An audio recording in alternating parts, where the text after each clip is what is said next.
Okay, our speed drill for today is number 4, the last one on this page. All right, I'm ready to start the timer. You have 1 minute. When I say go, start. When the timer goes off, stop and lay your pencil down. Pay attention if it's addition or subtraction. Ready, go.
Lay your pencils down.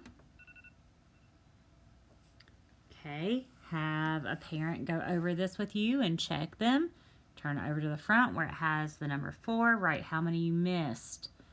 Okay, while you're on the front there, make sure your name is on this paper.